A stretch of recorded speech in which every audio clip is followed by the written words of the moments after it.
Bonjour à tous et bienvenue dans ce 29e épisode d'Androtech, le fruit du partenariat entre tech.tv et frandroid.com. Je vous invite évidemment à partager cette émission sur les réseaux sociaux avec le hashtag Androtech. Cette semaine, nous allons faire le tour de l'actualité de la semaine évidemment, mais aussi tester le Huawei AscenMate 7, son nom n'est pas facile à dire. Nous parlerons également de l'Android TV, le prochain projet de Google, et pour en parler, nous avons sur ce plateau Vincent. Salut. Ça va bien? Ouais, très bien. Et Gaël. Salut. De l'autre côté, pardon, la forme. Ouais. De l'autre côté, le retour de Pod, avec sa très belle casquette. Hashtag love. Et ses blagues. Les On blagues. verra ça. Bon, on va voir si t'es en forme pour les blagues. Et Baptiste. Ouais, je campe. Ça va aller avec Pod à côté? Ouais, on va faire avec. On commence tout de suite avec l'actualité de la semaine.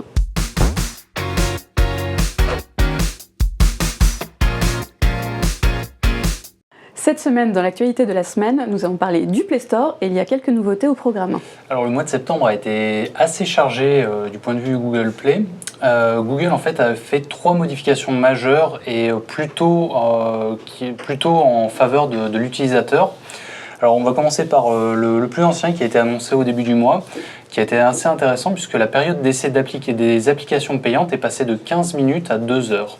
C'est pas mal du tout, c'est un retour en arrière il y a 3 ans où en fait on pouvait essayer les applications plus longtemps, voire même 24 heures avant. Je crois qu'on pouvait renoncer à l'application ou se faire rembourser l'application 24 heures auparavant. C'était pas mal. Hein. Donc ça c'est le premier volet. Le deuxième volet, bon maintenant c'est 2 heures, c'est quand même mieux que 15 minutes. On a le temps d'essayer les jeux. Voilà, on a le temps d'essayer les jeux et puis de se faire rembourser si jamais ça tourne pas, ça plante ou c'est nul. Deuxième nouveauté majeure, moins majeure pour le coup, qui concerne l'obligation pour les développeurs d'applications freemium d'afficher le prix des achats in-app. Alors en fait, depuis fin juillet, il était obligatoire sur ces applications, ne sont plus gratuites, elles sont maintenant, il y a marqué juste installé sur le bouton. Maintenant, en dessous, un peu planqué dans la fiche, il y a marqué le prix de l'achat in-app, qui correspond en fait à une fourchette de prix, qui va généralement, par exemple, sur un cas Just Dance, de 4,95 à 90 € pour les plus gros consommateurs d'achat in-app. Voilà, c'est pas Donc très bien. maintenant, on sait ce qu'on achète. Maintenant, on sait ce qu'on achète, même si c'est pas très bien foutu. C'est planqué au fond de la fiche Google Play, que ce soit sur l'application mobile ou sur la version web.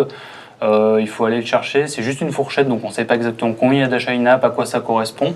C'est marqué s'il y a un abonnement sur l'application, c'est aussi marqué le prix de cet abonnement est aussi marqué dessus. Et on pense à Spotify par exemple. Voilà, par exemple. Ou des magazines peut-être, des choses comme ça. Sur les magazines, sur des choses comme ça. Donc c'est quand même un peu plus clair qu'avant. Mais bon, Google le fait pas tant par souci de clarté que plutôt pour se conformer à la législation européenne et éviter des possibles sanctions de la part de l'Europe de ce point de vue-là. Dernier point, et le plus récent, qui remonte à il y a quelques jours, les développeurs d'applications mobiles payantes sont obligés de répondre aux mails des utilisateurs sous moins de 3 jours. Et ça, c'est la plus grosse nouveauté. S'il y a un problème, quel qu'il soit, le développeur doit répondre sous moins de 3 jours. Sinon, Google a une vaste menace, en tout cas, de supprimer cette application du Google Play, et le développeur, ainsi, est mis sous pression. Alors du côté des développeurs, justement, vous en pensez quoi de ces nouveautés ?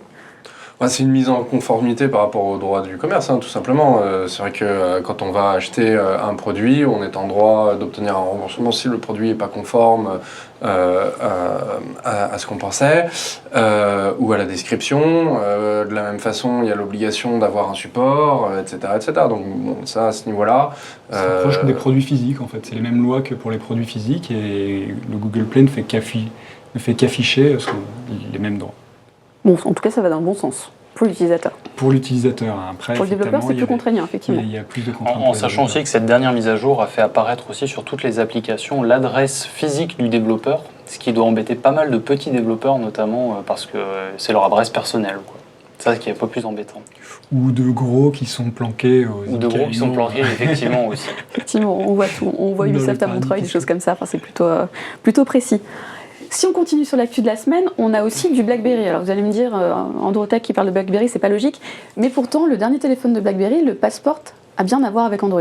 Tout à fait. Donc le Passport de BlackBerry tourne sous BlackBerry 10.3, mais il faut savoir que BlackBerry, le système d'exploitation, permet de faire tourner des applications Android, soit sous forme d'APK qu'on télécharge et qu'on installe directement sur BlackBerry OS. Mais sinon, on peut également passer par l'application Snap, qui permet, elle, d'avoir accès au Play Store directement. Donc on rentre son compte Google et on peut télécharger depuis BlackBerry OS toutes les applications Android. Alors pourquoi il s'appelle Passport? Parce que comme on le voit à l'image, il a plus ou moins la taille d'un passeport. C'est-à-dire qu'il est extrêmement grand quand même. Hein. Ouais, par contre, il fait à peu près 90 mm de large, donc c'est quand même plus large qu'un Galaxy Note 3 par exemple. Et l'écran 90 mm. Oui, pardon. Non, de largeur. De large, ça fait 9 cm. Oui, pardon. Oui, ce que moi, j'ai toujours pas mon permis, donc les créneaux, il reste 10 cm, je comprends rien. Illustration parfaite. Donc, il est très large et l'écran est carré. L'écran fait donc 4,5 pouces en étant carré, avec une définition de 1440 par 1440 pixels, ce qui nous donne donc une jolie résolution de 450 pixels par point à peu près. Et il a un clavier apparemment sympathique. Ouais, donc le clavier, c'est un clavier AZERTY ou QWERTY physique, mais qui possède également une couche tactile qui permet de naviguer dans l'interface de BlackBerry en faisant des gestes tels sur un trackpad, donc descendre sur une page web par exemple. Donc ça c'est plutôt intelligent, voilà. Ils sont quand même bien améliorés. Ça c'est assez sympa. Bon, je sais pas si ça va se vendre. Hein. Après, c'est vrai que le prix est assez élevé quand même, donc c'est 659 €, mais on a quand même les composants d'un téléphone haut de gamme fin 2014. C'est un Snapdragon 801, il y a 2 Go de RAM. La batterie, apparemment, donc fait 3500 mAh à peu près, et BlackBerry a pas mal misé sur l'optimisation logicielle, et on pourrait atteindre apparemment 2 jours d'autonomie en utilisation. 2 heures, c'est pas mal. Un petit peu soutenu quand même. Ok, c'est plutôt intéressant. En tout cas, le renouveau de BlackBerry, ça passe aussi par Android quand même. Hein. Voilà, c'est ça qu'on retient quand même de cette actu. Côté actu, il y a du nouveau également sur le Play Store, mais côté vente d'objets physiques, puisque les objets Nest qui étaient déjà dispo aux États-Unis sont arrivés chez nous, et ça fait pas forcément plaisir à Netatmo, je crois. Netatmo, c'est le concurrent français qui fait aussi des thermostats. Et là, donc la news, c'est que le thermostat et les deux produits Nest sont disponibles en France via le Play Store, donc avec quelque part la machinerie Google pour vendre des produits. Donc on se rappelle, Nest était le rachat assez historique, puisque c'était 3,2 milliards de dollars, ouais. de dollars. On en avait traité la news déjà sur Androtech, et on avait dit ça fait un peu cher pour un thermostat. Alors c'est quoi? Il fait quoi ce thermostat? Qu'est-ce qu'il a le thermostat Nest, ce qui est intéressant, c'est que c'est pas seulement l'idée, c'est pas seulement d'avoir un thermostat, c'est un peu l'équivalent du Google Play Games ou de l'application iHealth sur iOS. L'idée, c'est d'avoir aussi un appareil qui va être le centre de la maison, et où les différents écosystèmes et où d'autres objets vont pouvoir communiquer et échanger leurs informations. Mais pour l'instant, c'est quand même très embryonnaire, on va dire. Et donc c'est un petit peu cher comme type de produit. C'est environ 200 € si je dis pas de bêtises. Et normalement, ça permet de faire des économies d'énergie. C'est aussi ça l'intérêt, même pour les non-technophiles. Voilà, l'idée à la base, c'est d'avoir un thermostat intelligent. On va pouvoir couper son chauffage quand on est à distance. On va pouvoir évidemment l'adapter en fonction de la température, et apprendre surtout, avec une espèce d'intelligence artificielle, apprendre de ses usages et savoir que juste avant de manger, on n'a pas besoin qu'il fasse chaud à la maison. On a plutôt tendance à baisser la température, et donc le thermostat va reproduire ce comportement au fil des jours. Donc apprendre de ses usages. Voilà. Et voilà. Bon, en tout cas, c'est plutôt utile au quotidien d'avoir ce type d'objet, même si ça ne fonctionne pas forcément avec toutes les chaudières, avec tous les appartements ou les maisons. Côté objet connecté, il n'y a pas que ça sur le Google Play. Il y a une montre. Ouais, tout à fait. Enfin, pas forcément sur le Google Play d'ailleurs. Celle de Motorola. J'ai la chance d'avoir au poignet. Bon, je triche un peu, c'est pas la mienne, même si je l'ai reçue aussi. Celle-là, c'est celle d'Edouard. Bon, il est sympa, il te l'a prêté. il est sympa, il est gentil. Et du coup, ouais, on va parler d'autonomie avec la moto 360. Elle s'est fait littéralement massacrer par la presse américaine qui l'a testée un peu avant nous, il y a quelques semaines. Au niveau de son autonomie, il disait c'était 5-6 heures, 7 heures, enfin c'était nul, complètement nul. Alors est-ce que c'est toujours le cas ? Bah écoute, moi je m'en remets à ce qu'a dit Edouard, c'est lui qui a utilisé sa montre, bizarrement, et des problèmes d'autonomie, il n'y en avait pas vraiment. Elle tient quand même assez bien la charge, de façon tout à fait comparable à la Samsung Galaxy Gear Live. Donc bon. En revanche, c'est vrai qu'il y a eu quand même une mise à jour qui a corrigé notamment la façon dont la synchronisation Bluetooth se faisait avec le téléphone et qui a légèrement amélioré l'autonomie de la montre. Après, voilà, nous, c'est pas quelque chose qu'on a constaté comme un problème, cette autonomie, mais il faut savoir qu'il peut y avoir plusieurs lots différents avec peut-être même plusieurs capacités de batterie différentes.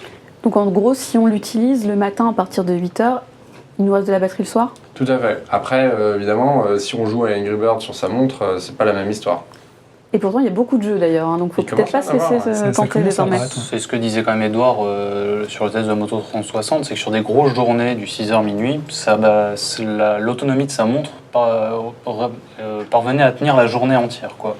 Donc, ce qui est déjà pas mal. Ce qui est déjà pas mal, même s'il il avoue qu'il n'a pas une utilisation aussi intensive que quelqu'un qui est ultra connecté en permanence, qui reçoit 100 000 notifications, quoi.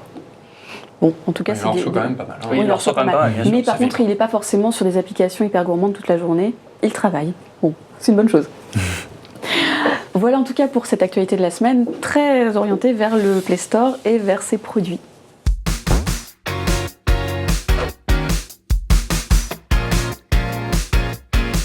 Le test de la semaine, c'est celui du Huawei Ascenmate 7. Il n'est pas facile à prononcer, mais il est assez intéressant, Vincent. Ouais, Tu nous en parles un peu ? Il est assez intéressant en effet. Alors c'est quoi déjà ? Qu'est-ce qu'il y a de particulier ce téléphone ? Alors déjà c'est une phablette de 6 pouces. On peut penser que c'est énorme, mais finalement c'est quand même assez gros, mais ça a le form factor d'un smartphone de 5,5 pouces. C'est vrai qu'il n'est pas tout petit. Hein. Parce que Huawei a quand même réussi à vachement affiner les bords des écrans. Et du coup, ils ont réussi à faire entrer un écran de 6 pouces dans un format un peu similaire au 5,5 pouces.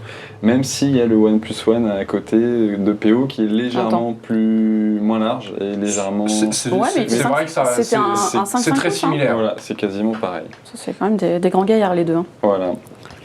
Du coup, ce qui est pas mal, c'est que Huawei a misé sur le métal pour l'arrière du téléphone, donc la coque est en métal. Voilà, avec un capteur d'empreinte digitale au milieu. Alors là, je peux pas faire la démo parce que tu as mis ton empreinte, donc voilà, on l'a enlevé. Hein. Mais normalement, on pose le doigt dessus et voilà, pour déverrouiller. Donc c'est assez pratique parce que quand même, ça fonctionne très bien par rapport au capteur de Samsung qui est un peu capricieux. Lui, il fonctionne limite un peu mieux que celui d'Apple parce qu'avec cette finition métal, même quand on a les mains moites, finalement, ça marche mieux que sur du verre et c'est pratique. Mais dommage qu'il soit à l'arrière du téléphone parce qu'on est obligé de le prendre dans la main pour déverrouiller. Oui, effectivement, si je pose comme ça... Voilà. Je suis obligée de repasser par le bouton et... Voilà, donc niveau design, il est plutôt pas mal, je trouve. Donc tu dis, il tient bien dans la main quand même. Ouais, c'est vrai que c'est pas mal. Il ressemble, allez, faut quand même se le dire, il ressemble vachement au HTC One Max. Oui, on le dit en même temps. On se comprend. Hein. Il lui ressemble beaucoup du fait qu'il est tout en métal, que c'est un format phablette, qu'il a ce capteur d'empreinte à l'arrière, sauf qu'il pèse beaucoup moins lourd. Moi je me rappelle avoir testé le One Max, le capteur d'empreinte, on avait du mal à l'avoir en main. Effectivement là, le doigt tombe bien dessus. Il tombe directement en dessous quand on l'a dans la main. C'est effectivement plus pratique. Voilà. Bon, il y a un an d'écart. Alors au niveau caractéristique, il y a quoi dedans ? Alors aussi, il y a l'écran qui est un peu spécial parce que c'est la première fois qu'on trouve la technologie IPS Neo, donc du groupement JDI, le japonais, groupement qui regroupe plusieurs constructeurs japonais en effet. Et du coup, donc, c'est une nouvelle technologie IPS qui permet d'avoir un meilleur contraste, de meilleurs angles de vision, une meilleure luminosité. Et c'est vrai qu'il est assez bluffant quand même. En termes de luminosité, même en plein jour, en plein soleil, on voit quand même énormément. Et pareil, le contraste est assez saisissant, les couleurs sont jolies, donc franchement l'écran est assez impressionnant quand le cahier des charges est rempli.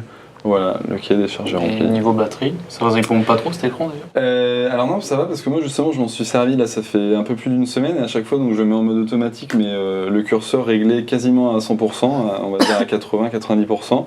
Et en plus je l'utilisais donc connecté avec une montre LG à côté en Bluetooth et il tenait facilement plus d'un jour, de 7h du matin à minuit on va dire. À la fin il me restait peut-être 10%, sachant que j'avais vraiment utilisé énormément au cours de la journée. Donc un bon point de ce côté-là. L'autonomie est vraiment bonne. On a quand même un appareil photo dessus. Qu'est-ce qu'il vaut cet appareil photo? Alors l'appareil photo est pas mal, mais Je vais faire des en photos, moi. situation, même pas de basse luminosité, mais dès qu'il y a un petit peu d'ombre, de pénombre, les clichés sont beaucoup moins nets et c'est vraiment dommage. Et surtout, il tire un peu vers le bleu. Et, Attends, on va voir ça. Donc, C'est vrai qu'il faut dommage s'habituer. pour Là, ça. je suis en train de Donc chercher les photos, pêchent forcément. vraiment, quoi. ouais, les photos c'est dommage. Bah, par contre, en situation idéale, en plein soleil, dans un environnement. Que valent ses concurrents sur cet aspect-là? Déjà, il y a qui Bah, comme concurrent? Ouais, bah déjà le Galaxy Note 4 qui va arriver.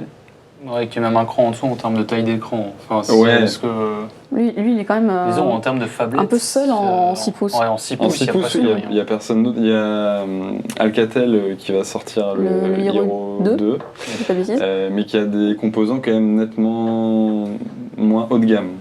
Alors que là, on se situe entre le milieu de gamme et le haut de gamme, parce qu'il a quand même les performances qui pêchent, et ça c'est vraiment dommage, parce que donc il y a le Kirin 925, c'est un SoC développé par iSilicon, une filiale de Huawei.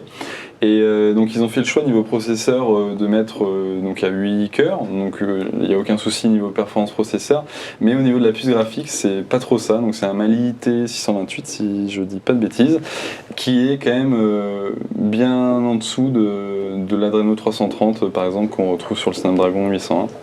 Donc au niveau performance graphique c'est un peu plus faible et c'est dommage parce qu'il y a un bel écran 1080p, mais finalement dans certains jeux on sent les limites dans des jeux gourmands comme Real Racing, Nova 3. C'est un peu. C'est pas du Qualcomm, c'est pas le haut de gamme Qualcomm. Non. Là, mais en processeur, vie de tous les jours, très bien. À part peut-être des petits correctifs à apporter à l'interface de Huawei. Ah, parlons-en de l'interface. Voilà. Parce que là, je cherchais machinalement le lanceur d'application, mais en fait, il n'y en a pas. Non, il n'y a pas de lanceur d'application. Ah, la chinoise. Il y a tout sur. Voilà, Apple. Il y a tout sur le bureau. Apple, c'est enfin, la chinoise. sur l'écran d'accueil. En termes de UI. Voilà, tout est dessus. Donc ça peut faire un joli bazar au bout d'un moment quand même. Voilà, ouais. On peut créer des dossiers, heureusement, parce que Oui. sinon. Ça, je vais même t'en Merci. faire un. Sinon, tu peux juste télécharger un vrai launcher. Il y a aussi la Effectivement, possibilité. c'est Il peut-être faudrait un essayer. conseil à donner. Hein. Parce que du coup, il y a quelques ralentissements quand même à noter sur certains effets, comme l'ouverture du multitâche, ou alors quand on tire aussi. À la chinoise. Voilà. Et quand on tire l'écran vers le bas, quand on est sur l'écran d'accueil, ça ouvre une petite fenêtre de recherche à la Apple, encore comme sur iOS. Alors attends, comment Il je suffit fais de tirer, tu mets ton doigt au milieu, tu tires l'écran vers le bas. Mais là, tu as Peut-être appuyé pas sur le en calendrier. calendrier. Ouais, Voilà. effectivement, j'ai fait n'importe quoi. Voilà, bon là ça va Ok. encore, mais quand il y a quelques applications qui tournent en tâche de fond, Zut, pour la met un démo, peu ça trop de marche. temps. C'est fou. Hein. Moi j'ai une question vraiment pertinente. Du coup je vois que tu as Vegas, t'as combien d'étages à ta tour? Là, je viens de commencer, donc j'ai 13 D'accord. étages. 13 Pas mal. étages, pardon. Et du coup sur les benchmarks, comment... Enfin parce que j'imagine que tu as pu comparer Ouais. à d'autres téléphones. Ouais. Selon l'intuitu, il est fantastique. C'est ce qu'il me dit. Hein. C'est ce qu'ils disent. En fait, sur les benchmarks qui font appel au processeur, principalement, Aucun il n'y a souci. pas trop de soucis. Par exemple, Antutu et 3D Mark qui a quand même des scores physiques qui font appel au processeur et qui prennent pas mal de poids dans le score final, ça va, même s'il se fait un peu distancer. Mais après, c'est sur GFX Bench par exemple, où là, Il l'a mauvaise. en termes d'images par seconde, on est au moins 2 fois en dessous Donc, du ouais, Adreno 330. Donc on voit vraiment finalement que avec leur processeur qui est quasiment maison en fait, Ouais, c'est c'est quasiment ça, un processeur maison, ils ont la technologie et le savoir-faire pour maîtriser la partie processeur, mais celle Ouais. celle qui a le plus évolué ces dernières années et qui demande le plus d'optimisation, Ouais. elle pêche encore beaucoup. Ouais, la partie graphique, ouais. Mais ils auraient pu, en fait, ils ont fait le choix quand même de prendre la Mali 628 et c'est disponible en plusieurs versions. Ils n'ont pas pris la version la plus puissante, alors peut-être par souci d'autonomie ou de chauffe, je ne sais pas trop, mais on aurait pu avoir un peu mieux quand même. Par contre, il y a un point qui est à noter, c'est au niveau des réseaux. Ouais, le modem, il y a des efforts. le modem qu'ils ont intégré dans leur SoC, c'est en effet, il prend en charge la 4G de catégorie 6, donc il monte jusqu'à 300 mégabits par seconde en théorie. En France, c'est plutôt 225 du fait des réseaux, des bandes de fréquences que les opérateurs possèdent. Mais en effet, c'est l'un des premiers smartphones, du coup, 4G+, ou LTE Advanced. Mais il y en a d'autres. Mais il y en a d'autres, ouais, comme le Galaxy Alpha Et qu'on a que- ici. Qu'on Effectivement. testera une prochaine fois. Ouais, la différence avec le Galaxy Alpha, c'est qu'il coûte 200 balles moins cher, je crois. Oui, Lui, par il vaut contre, combien ouais. Il est à 499 € en 16 Go avec une micro SD. important. Et voilà. Effectivement. Donc on peut mettre jusqu'à 128 Go en plus. Et actuellement, il y a un autre concurrent qui vient de sortir, c'est le Galaxy S5 4G+, qu'on retrouve chez Orange et Bouygues, puisque ce sont les seuls opérateurs à proposer ce réseau dans une toute petite poignée de villes. Et c'est tout finalement. Ouais, ben Et avec ce le Galaxy Galaxy Alpha qui Alpha, commence à voilà. être référencé. voilà, Donc ce sont les 3 références du moment C'est en ça. 4G+. en France. On peut se dire pour l'instant ça sert pas à grand chose. Ceci dit, le réseau va se développer assez rapidement. A priori, si on garde son téléphone 2 ans, ça peut avoir une pertinence C'est d'avoir un toujours bon téléphone à- un peu en avance Toujours bon à prendre. sur son temps. Surtout quand c'est des téléphones d'assez bonne facture, hein, parce que le fait qu'ils soient en métal, etc., enfin, c'est quand Ouais. même. C'est un bel objet. Hein, enfin, Ouais. Oui, on n'a pas honte de le sortir de sa poche. Ah non, pas du effectivement. tout, ouais. Enfin, il de est sa poche plutôt ou de son beau gosse. sac, hein, parce Ouais, que dans la poche c'est un peu compliqué. Moi, ça rentre dans ma poche. Voilà. Que forcément, voilà, je leur mets un peu dessus. Ouais. Bon alors du coup, ce téléphone, on l'achète ou on l'achète pas? Bah, ça dépend. Si on est focalisé un peu sur les performances, on l'oubliera tout de suite parce qu'on va être déçu. Mais après, si on est à la recherche d'une phablette, donc 6 pouces, un bel écran, ça c'est vraiment un bon point. Pour le prix, il vaut le coup. Après, on prendra un launcher alternatif et puis. Ça demande Voilà. pas de gros efforts, donc Non. ça ira. Gaël, toi tu le conseilles ou tu le conseilles pas? Je trouve que c'est un bel appareil, mais c'est le format 6 pouces. C'est vraiment rédhibitoire. Même si enfin, moi, ce qui est vraiment plaisant là-dessus, c'est que c'est un vrai flagship qui est capable, à mon avis, de concurrencer les téléphones de Samsung HTC qu'on a vu tout au long de l'année, qui montre que vraiment que Huawei sait faire des beaux téléphones maintenant et sait faire des phones de grande qualité. Maintenant, moi je trouve que c'est un peu du gâchis de faire un aussi beau téléphone si c'est pour nous mettre un 6 pouces entre les mains, quoi. C'est pas un format humain. C'est pas un format qui va tenir. Donc pour moi, ça c'est vraiment rédhibitoire. Et toi, tu considères que c'est un format humain ou pas encore Moi, tout à je fait. ne jugerai pas le format, mais je trouve la proposition intéressante, puisqu'on a des composants finalement originaux. L'écran, on ne le retrouvera pas sur un autre téléphone de sitôt. Le processeur, il n'est pas très répandu non plus. Donc, puisque c'est une proposition originale, est-ce que c'est un souci d'optimisation ou alors un produit qui va potentiellement mal vieillir? Ton voisin fait des grimaces parce que je crois que lui s'en fiche des défauts. Non, mais en fait, je faisais juste des grimaces pour essayer de vous déconcentrer. Il n'y a aucun rapport avec Ça ce marche que pas du Baptiste tout. disait.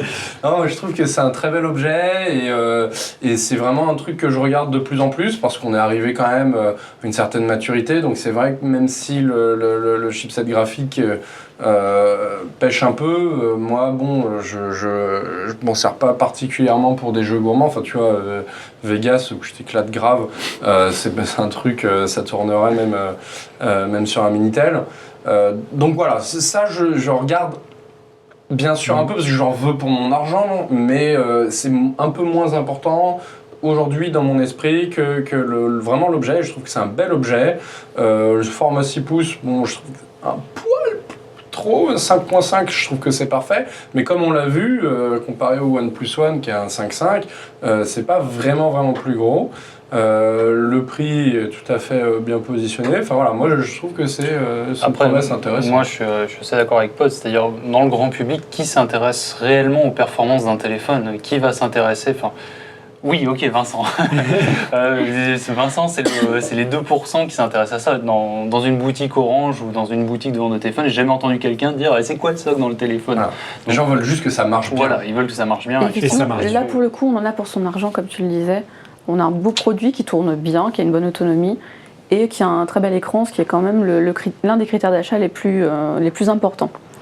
Voilà donc pour ce Huawei Ascend Mate 7, j'ai réussi à le dire cette fois-ci, qui est donc un très beau téléphone qu'on conseille largement puisque pour 500 €, il propose un très bon rapport qualité-prix.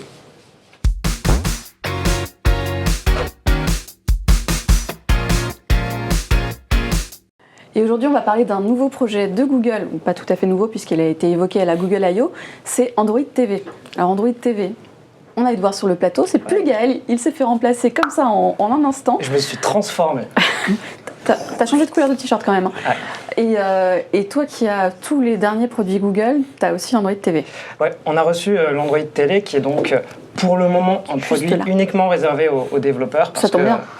Bah oui, Son nom de justement, on code, est c'est ADT. ADT One. Super glamour. Donc Android TV, peut-être One. Ah oui. Qui est donc le tout premier prototype qui est destiné aux développeurs pour justement tâter de cette nouvelle plateforme. Donc peut-être avant de parler d'Android Télé, il faut peut-être regarder un peu ce On va qui se peut-être faisait faire un petit avant. cours d'histoire quand même. Hein. Ouais, un petit cours d'histoire, mais on va essayer de faire ça en mode pas chiant. Raconte-nous une Ouais. histoire. Ouais. Donc, il était une fois, en 2010, la Google I.O. Et pendant cette année-là, ils ont donc annoncé la Google TV, première du nom. Et le problème, c'est que ça a été un énorme fail. Donc, en termes de partenaires, il y avait Sony, il y avait Logitech, qui Justement, ont c'est fait celle qu'on a à la fois d'ailleurs. des box et à la fois des télés. Le problème de cette connectique, toute première Android, juste là. cette toute première Google TV, c'est qu'en fait, c'était grosso merdo un navigateur web sur lequel on pouvait connecter sa télé. Donc ça n'a pas marché. Hein, enfin. Donc ça n'a pas marché pour une raison donc c'était uniquement distribué aux États-Unis et il se trouve que tous les networks américains quasiment ont bloqué l'accès à leur contenu enrichi, donc catch-up et tout ça, à cette Google TV. Du coup, on achetait un produit qui, grosso merdo, ne servait à rien. Bon, Google, ils sont quand même un peu intelligents, ils se sont dit il faut qu'on améliore les choses. Donc après, il y a eu 2 autres versions qui ont apporté l'Android Market, puis un peu plus tard, la reconnaissance vocale, parce que sinon, on avait une télécommande qui était un peu... Ah oui, parce qu'elle était quand même super sympa qui cette était télécommande. Hein. assez boutonneuse, si on peut dire ça comme ça. Au final, Oui, elle avait un peu pour d'acné, l'avoir hein. utilisée, elle était relativement pratique, mais disons que la Elle fait reconnaissance pareil, ouais, vocale... elle est dans le clan des grosses. C'est ça, ouais. Elle a des courbes. Faites les blagues que vous voulez. Bon, chacun a sa façon de s'exprimer. Moi, je la trouve grosse, cette télécommande. Voilà. Et il se trouve que cette plateforme Google TV, elle n'a jamais vraiment pris, malgré les mises à jour. Il y avait pourtant des nouveaux constructeurs qui sont allés derrière. Je pense à LG. Je pense aussi au fait qu'initialement, c'était uniquement des processeurs Intel, puis ça s'est élargi, mais ça n'a vraiment jamais pris. Du coup, pour essayer de lutter contre je sais pas quoi, Ce ratage, hein. ce marasme économique. Voilà. En fait, ils ont ensuite sorti la Nexus Q, qui est en soi un peu la suite logique, mais Alors là, pas tu vois, vraiment. je gonfle mes muscles. Sortie. Alors sortie, c'est un grand mot parce que ça a été elle aussi annoncé à la Google I.O. Ah, elle était trop belle. Qui est pour le coup Magnifique comme est un objet ultra cute. Et en fait, c'est un peu l'ancêtre du Elle est Chromecast. ronde. Effectivement. Ouais. Et en Pas fait, si grosse. contrairement à la Google TV, c'est un Chromecast, c'est-à-dire qu'on a notre téléphone d'un côté et ensuite on va lire du Je contenu présente dessus. tellement bien. Le Chromecast. Tadam. Bon, ça on connaît. Voilà, ça vous connaissez. En fait, c'est au final tout ce que vous voyez quasiment devant vos yeux, c'est les mêmes équipes de Google TV jusqu'à Android Télé. Et vous remarquerez d'ailleurs que Allô au final, marche pas. les seuls trucs qui sont un poil jolis, c'est ceux qui sont pas vraiment sortis, donc l'Android Télé ou la Nexus Q. Mais ça, c'est perso. Bon. Et aujourd'hui, oh non, tu me diras cette Android TV de développement. Alors déjà, tu l'as Elle mis est à pas l'envers, moche. donc c'est Mais un oui, peu... mais c'est C'était le pour dos qui montrer. c'est le dos qui est joli quand même. Waouh. Enfin, le dessous. Donc c'est bien le dessous, ça. On est d'accord. Oui, c'est les on est pieds d'accord qui que c'est sont le dessous. qui sont Exactement. pyramidaux. Et qui permettent de surélever légèrement la machine, puisque, fait. enfin pour dissiper La chaleur. de l'effet Avec des jaune. belles rayures dessus. Forcément, c'est un... Ah ouais, alors me parle pas des rayures, ça m'énerve. Je viens de les faire. C'est terrible. Hein. Tiens, je t'en sais. et quand on parle de chaleur, c'est un Tegra et forcément... C'est un Tegra 4, c'est ça? Ouais, Ouais, quand qui on parle. connaît les Tegra, Eh ben oui. ça chauffe toujours beaucoup. Et donc Les j'ai fourni puces de avec. Nvidia sont chaudes. Waouh. En forme. On continue sur la même lancée, c'est bien. des blagues. Bon, alors ça sert à quoi? Alors ça Explique-moi. sert à quoi L'Android Télé actuel, il faut dire que c'est quand même essentiellement une évolution de la Google TV. Ils ont fait un nouveau nom en mode, ouais, c'est un tout nouveau produit, mais bon, Technique au marketing, fond, ça. voilà, c'est à peu près la même chose. Ce qui change essentiellement, c'est donc une nouvelle interface qui est basée sur Android L, avec donc le tout nouveau Material Design que l'on voit juste derrière toi. Et autre grosse nouveauté sur laquelle ils ont mis énormément de com, c'est ce que tu tiens dans les mains, qui est une Ah. manette, qui est issue d'un rachat d'une boîte. Donc voilà, aujourd'hui, pour les Google, gâchettes. l'Android Télé, c'est à la fois du contenu, qui était déjà le cas sur l'Android Télé, et la partie jeu. Sur la Google TV. C'était déjà le cas sur la. Ouais, mais je Non mais c'est confonds, compliqué, désolé. ouais, non mais Android TV, Google Google TV, TV. c'est relativement proche dans nos esprits et c'est normal de... Alors qu'est-ce qu'on Sans utilise forger le avec pied dans le cette Android TV? Pardon, qu'est-ce qu'on fait? Bah franchement pas grand chose aujourd'hui. Les applications qui sont explicitement compatibles Android TV sont au nombre de une, Qui Plex. En dessous de ça, il y a une autre catégorie qui est les applications qui sont, genre, je sais pas exactement du coup quel est le filtre, Avec la télécommande, qui est les jeux utilisés. Non, alors ça c'était ma troisième catégorie. D'accord. Mais on peut Non, ce sont des jeux. on peut embrayer sur celle-là. Sont la liste des applications, y compris jeux, et il se trouve que c'est que des jeux, qui utilisent l'API contrôleur, donc qui sont compatibles Donc, avec cette manette ou n'importe quelle autre manette qui est conforme au standard de l'API contrôleur de Google, d'Android. Mais est-ce que Plus pour précis. autant, c'est fait pour être la nouvelle Ouya dans un Alors là, aujourd'hui, des jeux, il y en a très peu. On se faisait la réflexion. Moi, j'ai la Shield à la maison qui a une manette très similaire, à l'exception près que c'est l'ensemble du Oui, avec du le bousin. support. Et il y a beaucoup plus de jeux qui sont compatibles parce qu'en fait, on peut télécharger n'importe quel jeu de Google Play et il y a une application de mapping des boutons. Donc, en gros, on place on donne l'emplacement des boutons à la Shield et elle va aller émuler des touchés de doigts à l'écran.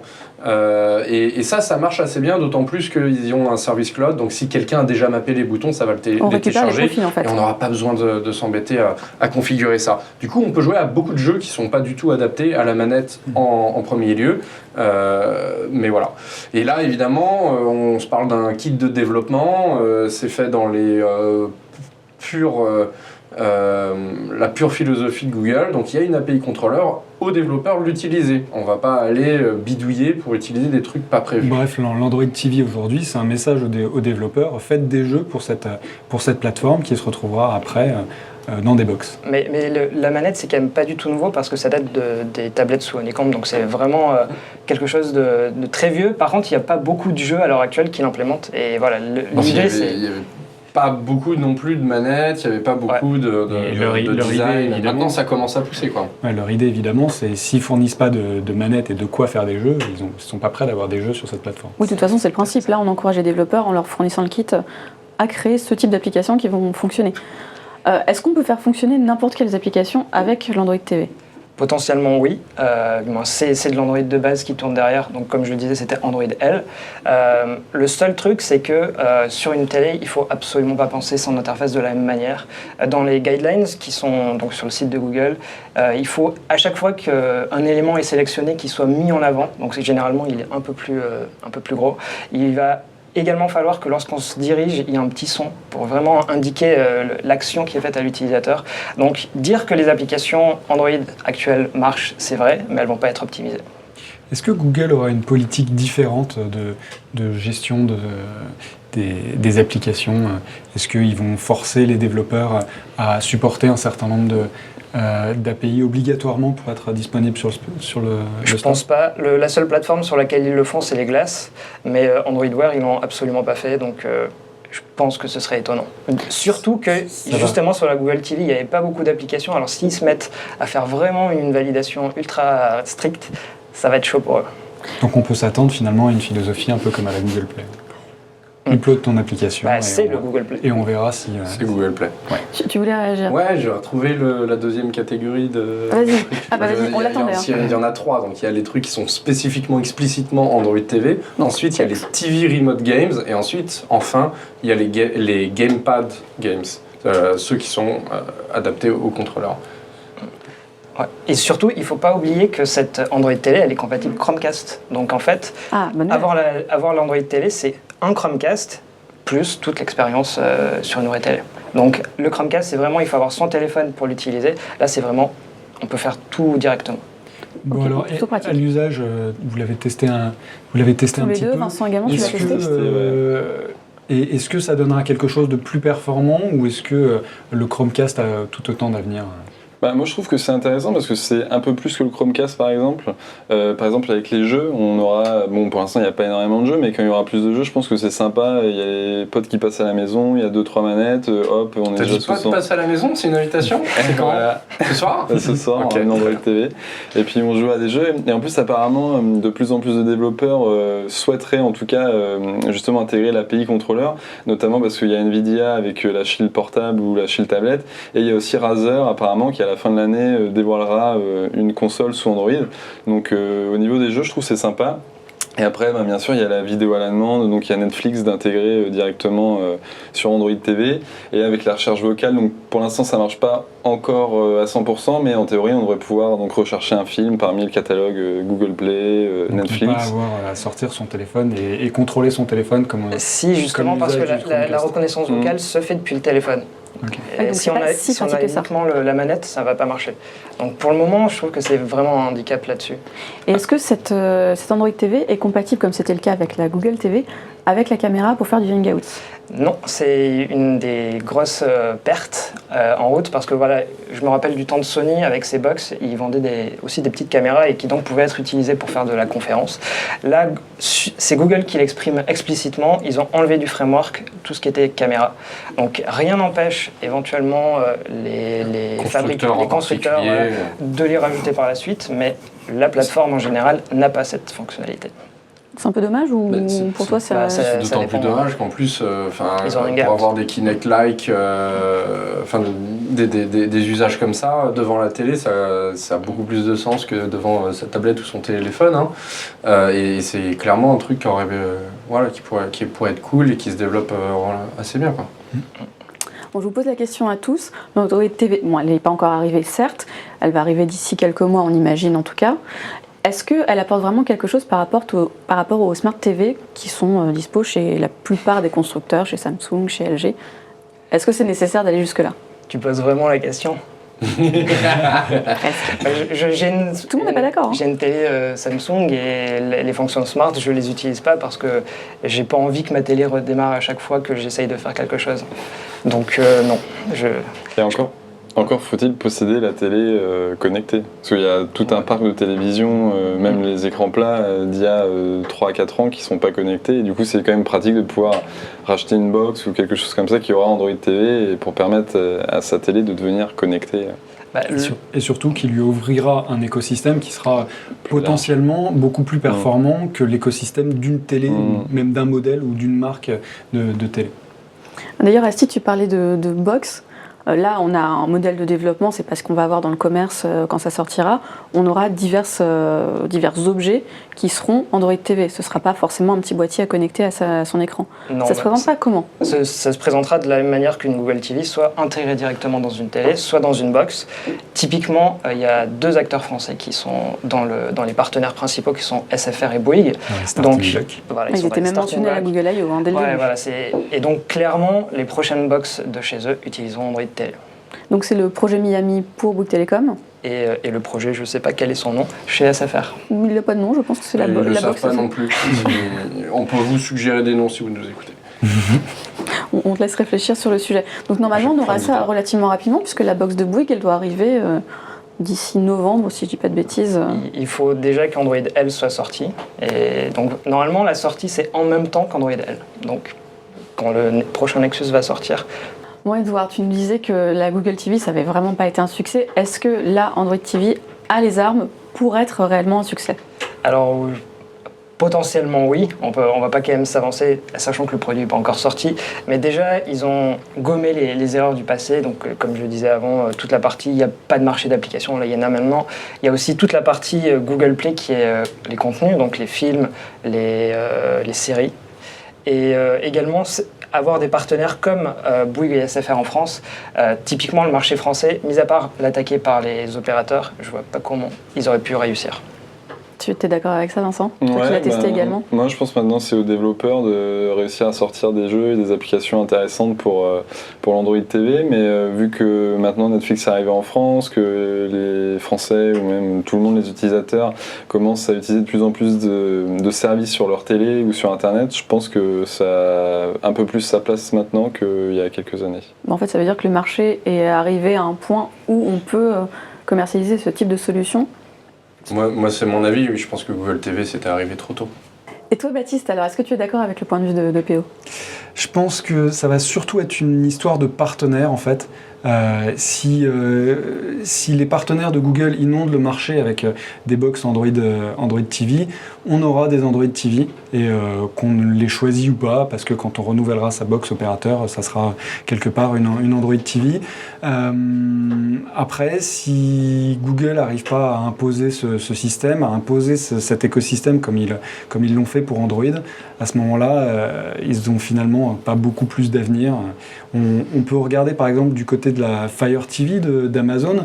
Ils vont avoir énormément aussi de mal à imposer leur écosystème et on leur donne pas beaucoup plus de potentiel. Et surtout qu'Amazon, ils n'ont pas un partenaire particulier. Ni part. Non, et on va arrêter cette blague parce qu'elle est très mauvaise.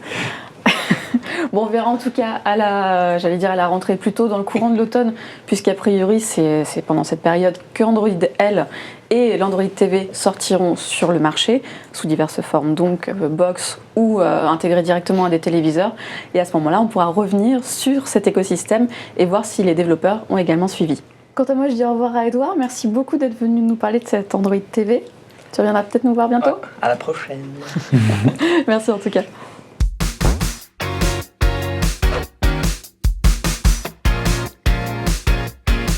On passe aux applications de la semaine avec une première application. Je suis pas sûre que ce soit un coup de cœur en fait, Vincent. Pas forcément, c'est un petit coup de gueule, on va dire, du moins en l'état. Donc c'est l'application Paris Taxi qui vient d'être déployée sur le Play Store depuis le 1er septembre, suite en fait à la suite à la loi TEFNU qui autorise maintenant les taxis à être géolocalisés, les taxis de Paris à être géolocalisés sur les applications. En revanche, en fait, c'est cette même loi qui maintenant interdit aux VTC d'être eux localisés sur les applications qu'on trouve sur Android, iOS. Donc alors on peut se dire que l'idée est bonne, en gros avoir tous les taxis de Paris géolocalisés sur une map, pouvoir voir en fait plus exactement, on sait quand ils sont en station, on sait pas exactement où est-ce que chaque taxi se situe dans Paris, mais si un taxi arrive dans une station, il se déclare libre et on le voit sur la station, donc on voit combien de taxis sont libres dans la station.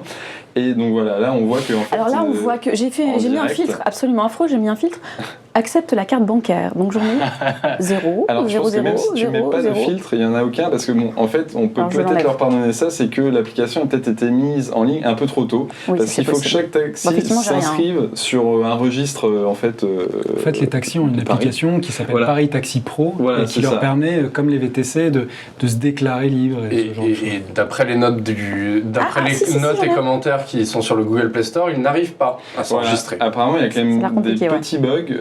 C'est vrai que la note moyenne, je crois qu'actuellement c'était 2 et quelques pour les 2,3 pour l'appli pro et 2,1 pour les clients. Sachant que tous les employés de la mairie ont voté 5 étoiles. J'ai effectivement actuellement 2 taxis dispo dans Paris. Alors forcément, les clients là ils sont pas contents parce qu'on voit qu'il y a personne, donc on note l'application. En fait, surtout les commentaires, c'est ça sert à rien parce que ça sert à rien, on peut pas s'en servir parce qu'il y a 0. Si les taxis commencent à s'en servir petit à petit, ça pourrait peut-être devenir intéressant.